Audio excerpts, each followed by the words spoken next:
1490 WLCX, real news and great conversation for La Crosse. Here's your Daily News Roundup.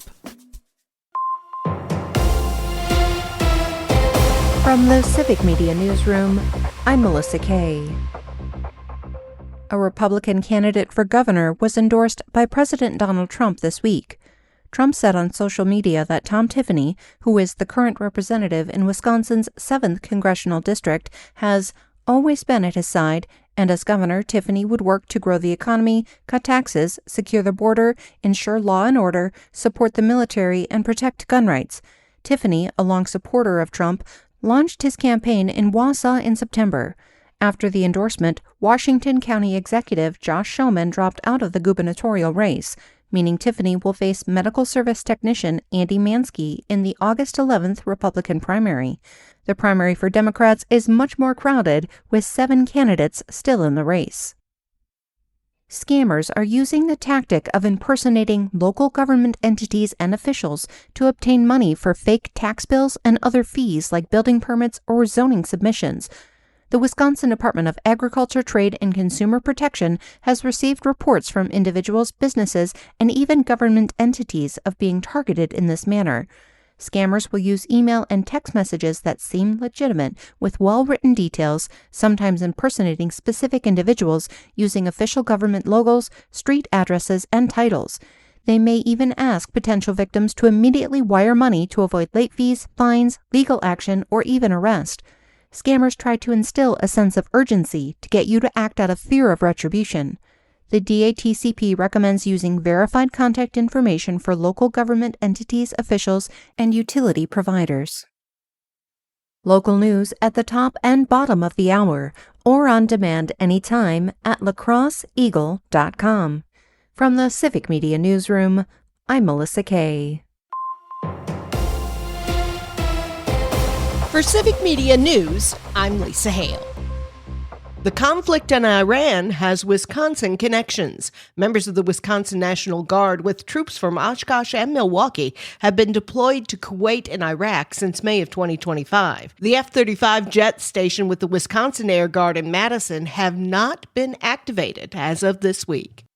One student was arrested for making threats that prompted a northeast Wisconsin school to close this week. The Neenah School District was notified Tuesday about social media posts alleging a potential safety threat at Neenah Middle School. To protect student safety, classes at the middle school were held virtually on Wednesday.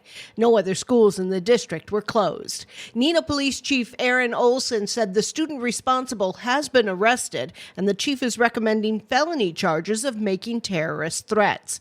No details about the student have been released except that he is a male.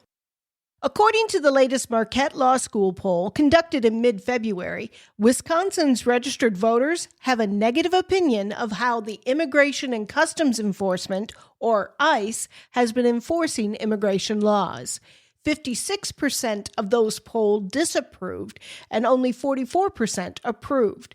But poll director Charles Franklin said the divide really shows a split down party lines. There's been a lot of talk that the events in Minneapolis would change the country's opinions.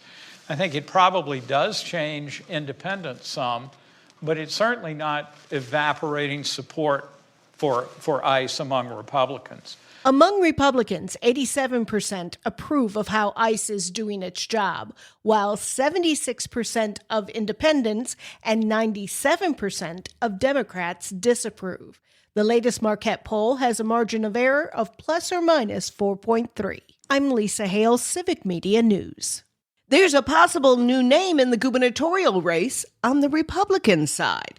Waupun Mayor Ron Bishop says he's considering a run because Republicans need a new message and, quote, someone who will cheerlead for Wisconsin like Tommy Thompson did, end quote. Bishop has been critical of Congressman Tom Tiffany for rejecting the 2020 election results and says voters are tired of Washington politics. Bishop plans to make a final decision after exploring if he can raise the funds for a statewide campaign.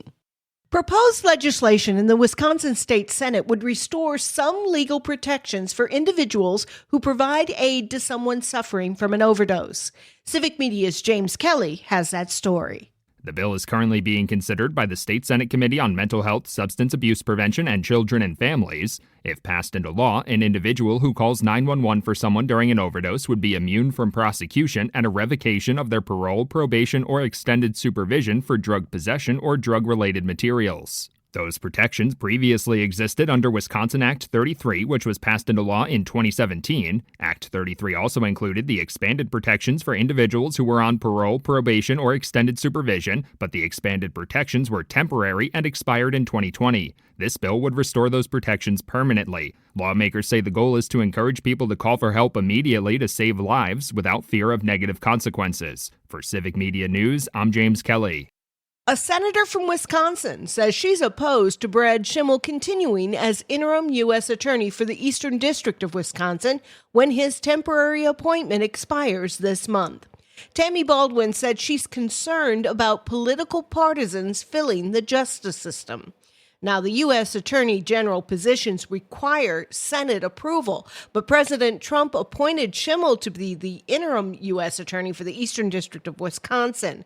Interim appointments are limited to only 120 days.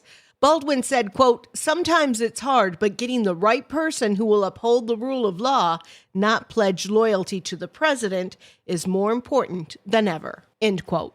A final federal permit from the U.S. Army Corps of Engineers clears the way for construction to start on Enbridge's Line 5 relocation project. Civic Media's Maddie Schaefer reports. The new 41-mile segment will move the pipeline around the Bad River Band of Lake Superior Chippewa Reservation. In a statement, Enbridge says crews will employ more than 700 union workers and expects to spend millions on construction-related projects in Ashland, Bayfield, and Iron counties. The company adds Line 5 supplies crude oil and propane to 10 refineries, serving millions across the Midwest and Great Lakes region. Environmental groups argue the new route would cross roughly 185 waterways and impact more than 100 acres of wetlands. They say those wetlands are critical to wild rice beds, fish habitat, and the broader Lake Superior watershed. For Civic Media News, I'm Maddie Schaefer. A bill that could open Wisconsin highways to self-driving cars has cleared its first hurdle at the state capitol. The Senate Transportation Committee voted 3-2 to advance the plan.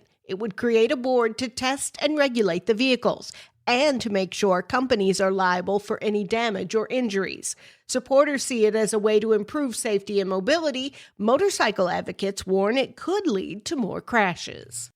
For Civic Media News, I'm Lisa Hale. For news anytime, visit our website at civicmedia.us.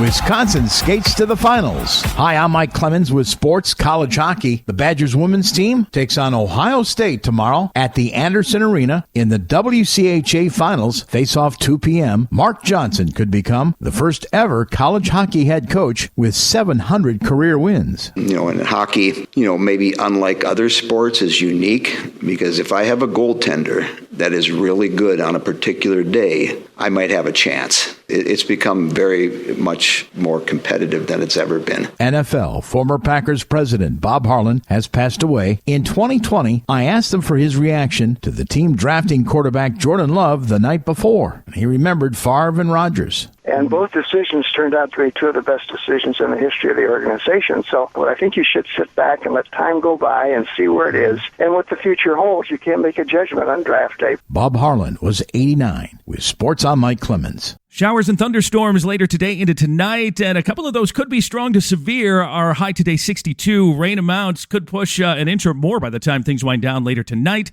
Showers and thunderstorms tonight, 38. Tomorrow, gradual clearing with a high of 42. I'm meteorologist Sean Cable. That's your La Crosse News Roundup from WLCX. Find more news anytime at lacrosseeagle.com. Subscribe to this podcast on Spotify, Apple, or wherever you find your podcasts.